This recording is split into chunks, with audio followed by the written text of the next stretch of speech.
A facção criminosa Comando Vermelho, CV, se estabeleceu como a principal operadora da rota do tráfico de drogas na Amazônia, Rota dos Solimões, a partir de 2016, quando sua facção inimiga, o primeiro Comando da Capital, PCC, dominou a Rota do Paraguai. Após 7 anos, a organização criminosa carioca aniquilou todos os seus rivais na região e hoje opera não só o transporte de cocaína, mas atua no garimpo de ouro e na comercialização de madeira ilegal. Na semana do Natal, uma apreensão feita pelo Exército Brasileiro deu uma ideia da natureza das operações criminosas na região. Uma embarcação carregada com 750 kg de maconha tipo skunk, mais forte que a média, avaliada em 11,25 milhões de reais, munições e combustível foi apreendida no Rio Içá, na fronteira brasileira com a Colômbia e com o Peru. O rio é uma das portas de entrada da Rota dos Solimões, que consiste no transporte de cocaína produzida em países andinos por rios e em aviões de pequeno porte pela Amazônia até o litoral brasileiro. O estudo Nexos de Crime e Drogas na Bacia Amazônica, publicado em 2023 pelo UNODC, o Escritório da ONU para o Combate aos Crimes e às Drogas, mostra como narcotraficantes passaram a se envolver com mineração e extração de madeira. De acordo com o documento, há evidências crescentes de traficantes de drogas financiando e fornecendo apoio logístico para atividades ilegais nas operações de mineração de ouro em toda a região, incluindo em territórios protegidos, expandindo-se para a exploração de madeireira ilegal e o tráfico de vida selvagem, incluindo plantas, insetos e animais. Os pesquisadores da UNODC ainda apontam que as embarcações usadas para transportar madeira ou minerais são também rotineiramente carregadas com cocaína escondida em remessas destinadas a mercados estrangeiros.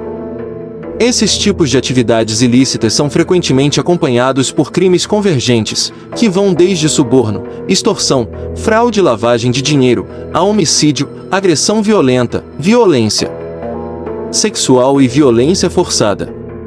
Para atuar nessas áreas, os traficantes do Sudeste se aliaram a quadrilhas locais.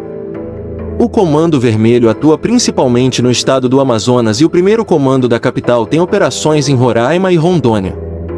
Segundo Tássio Frank, historiador e especialista em fronteiras, o tráfico de drogas realmente deixou de ser o único ilícito praticado pelo CV no norte do país.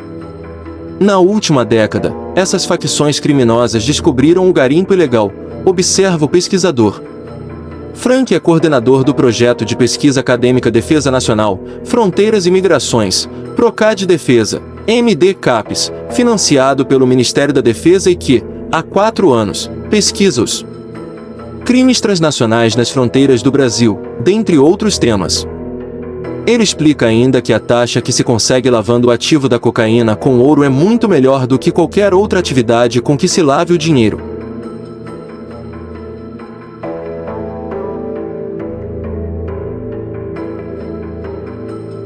Brasil, Colômbia e Peru são os países que mais se destacam na produção de ouro na América do Sul, segundo o estudo Soberania e Crimes Ambientais na Amazônia, uma oportunidade para o Brasil atuar como líder regional, de autoria de Frank, publicado na revista Diálogos Soberania e Clima. Juntos, eles responderam por 258,5 toneladas das cerca de 373 toneladas de ouro exportado pela região em 2020.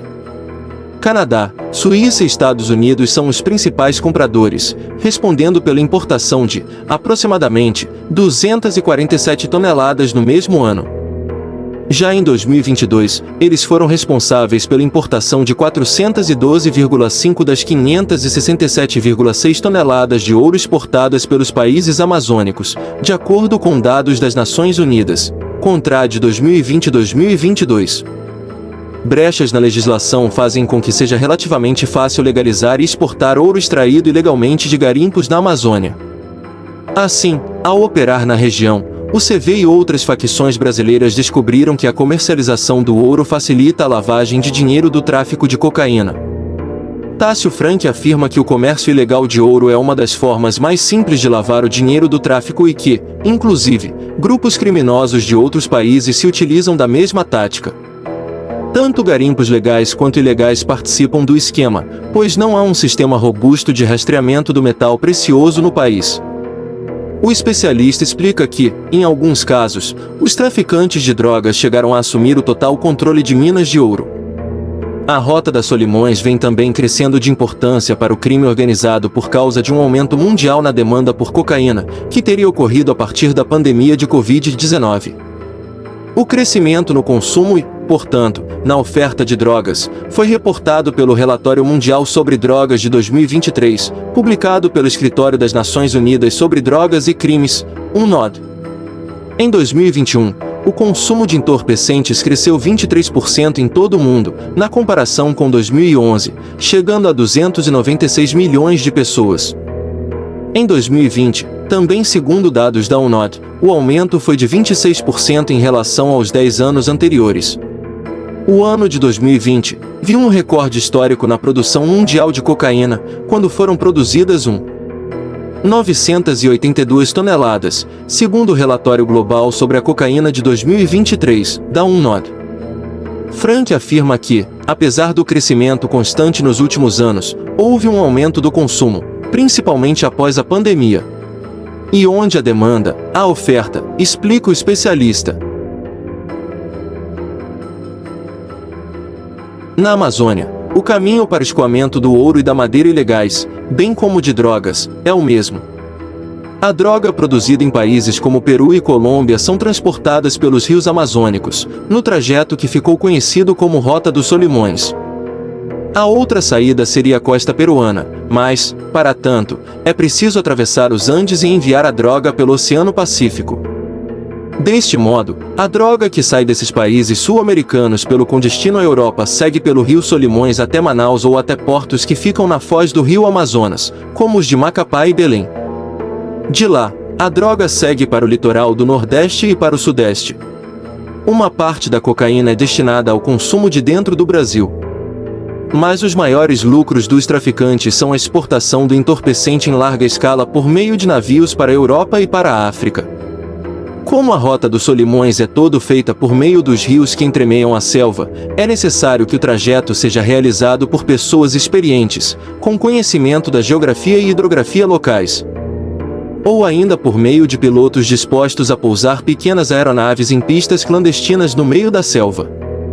A convergência de todos esses fatores fez com que o CV se aliasse a criminosos da região que se especializaram em garimpo e extração ilegal de madeira.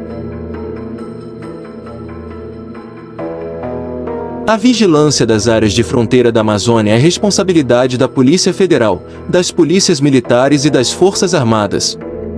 O Exército atua com poder de polícia da linha de fronteira até 150 quilômetros adentro do território brasileiro. Na região amazônica, a faixa fronteiriça com Bolívia, Peru, Colômbia, Venezuela e Guiana tem 9.762 quilômetros de extensão. A área patrulhada pelo Exército é de aproximadamente 800 mil quilômetros quadrados. No ano de 2023, o Comando Militar da Amazônia, que atua nos estados do Acre, do Amazonas, de Rondônia e de Roraima, apreendeu 644 kg de drogas e 25 toneladas de minérios de extração ilegal, um total de 167 milhões de reais. No entanto, o isolamento de diversas comunidades ribeirinhas e o difícil acesso a áreas de fronteira, somados à permeabilidade da fronteira e à consequente ampliação da abrangência dos grupos criminosos, dificulta o combate a essas atividades e a seu rastro violento.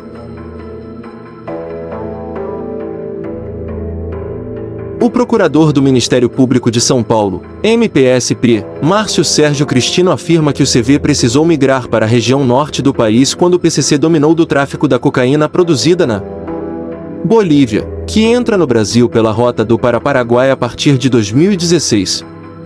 Comprar a droga boliviana das mãos do PCC não era uma opção para o CV, que ficaria submetido à facção paulista caso isso acontecesse. Então, a opção foi se aliar aos produtores peruanos pela Rota dos Solimões, no norte do país, afirmou Cristino, que foi um dos primeiros membros do MP a investigar o PCC no Brasil. O analista Frank observa que esse rearranjo ocorreu a partir do momento em que estavam sendo firmados os acordos de paz entre as Forças Armadas Revolucionárias da Colômbia, as FARC, e o governo colombiano, na década passada. Tradicionalmente ligadas ao tráfico de drogas e outros ilícitos na região da Amazônia colombiana, algumas lideranças das Farc não aderiram aos tratados e, dessa forma, buscaram se reestruturar, o que levou a toda uma reorganização do tráfico e do crime na América do Sul, incluindo o Brasil. Em 2016, ano em que essa reestruturação teve início, um evento consolidou a primazia do PCC junto aos produtores de cocaína da Bolívia. A droga dos produtores bolivianos é escoada pela chamada Rota Caipira, que sai do país, majoritariamente por via terrestre, passa pelo Paraguai e então entra no Brasil. À época, o líder criminoso Jorge Rafat Toumani, de 56 anos, era conhecido como o Rei da Fronteira pois dominava a logística do tráfico na divisa entre Paraguai e Brasil. No dia 15 de junho de 2016, quando saía de seu escritório na cidade de Pedro Juan Cabaleiro, que faz fronteira com Ponta Porã, MS, ele sofreu uma emboscada que lhe custou a vida. Após parar em um semáforo, o Jeep Hummer de Rafat foi bloqueado por outro veículo que abriu fogo, rompendo a blindagem e matando o criminoso. O carro responsável pelos disparos, mais de 400 no total, estava equipado com uma metralhadora pesada de calibre .50, capaz de perfurar blindagem. Segundo as autoridades paraguaias, a operação envolveu cerca de 30 outros carros, ocupados por cerca de 3 ou 4 criminosos cada. O tamanho da emboscada não possibilitou a ação do aparato de defesa de Rafat, que era escoltado por 2 outros veículos.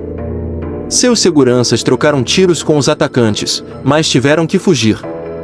À época, o comando da operação foi imputado por investigadores, inclusive da Polícia Federal Brasileira, ao PCC. A partir da morte de Rafat, foi consolidada a parceria entre PCC e os produtores bolivianos para realizar o tráfico na fronteira centro-sul do Brasil, via Paraguai. A droga que chega ao Brasil por essa via é distribuída nos pontos de venda do PCC em todo o país e também é enviada pela facção para a África e a Europa pelos portos do Sul e Sudeste. Com o acesso fechado para a droga produzida na Bolívia, a saída encontrada pelo CV foi migrar para o norte do país, trazendo a droga produzida no Peru e na Colômbia. E o principal ponto de entrada desses entorpecentes é a tríplice fronteira em Tabatinga, onde se inicia a Rota dos Solimões. Deste modo, o CV pode garantir seu abastecimento e escapar do domínio do PCC na Rota Caipira, do Paraguai. No entanto, para conquistar o domínio de toda essa logística, a facção precisou se associar ou guerrear e eliminar grupos criminosos locais, como aconteceu com a Família do Norte, FDN. Após o assassinato de Rafat, o CV também viu seus acordos de conveniência, que garantiam uma convivência pacífica com o PCC, serem rompidos. Forçado a migrar para o norte e nordeste, o CV e se aliar a facções nativas que já vinham disputando território com o PCC, a sua principal porta de entrada foi através da FDN, que na época era liderada por Mano G e Zé Roberto da Compensa.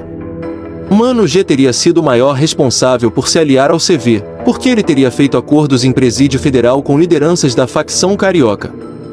Essa aliança no futuro viraria a guerra, e causaria a extinção da FDN. O fim da união entre a Família do Norte e o Comando Vermelho começou quando, no início de 2017, um dos líderes da FDN, o traficante João Branco, após divergências com Zé Roberto, resolve criar a FDN Pura.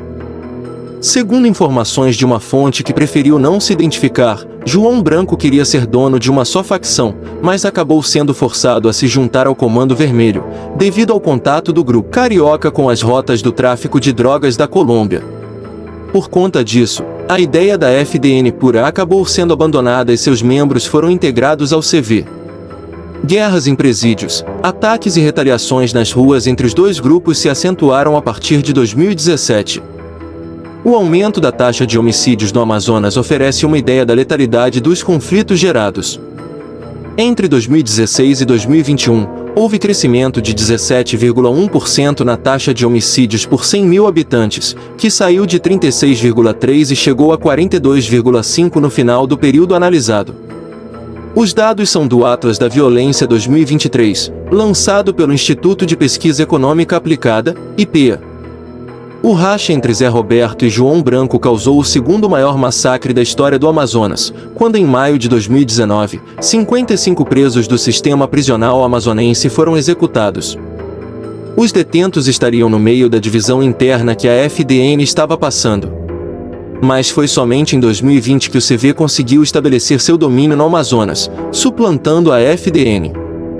Em fevereiro daquele ano, o assassinato de Diego Lopes Linhares, o Baixinho, líder da família do Norte em Manaus, foi um ponto-chave para a consolidação do CV no estado.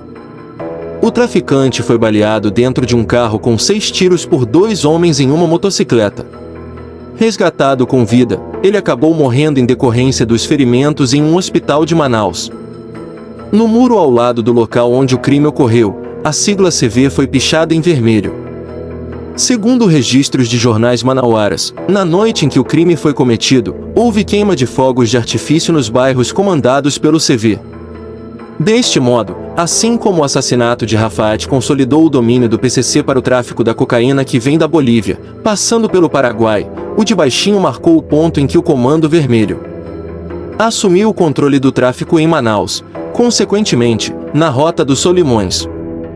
Esse arranjo do crime, com o PCC dominando a Rota Caipira e o CV a dos Solimões, trouxe uma certa estabilidade na relação entre os dois grupos criminosos. Mas ele é reflexo da incapacidade dos governos dos estados e da União de desmantelar as organizações ou ao menos limitar suas atuações criminosas.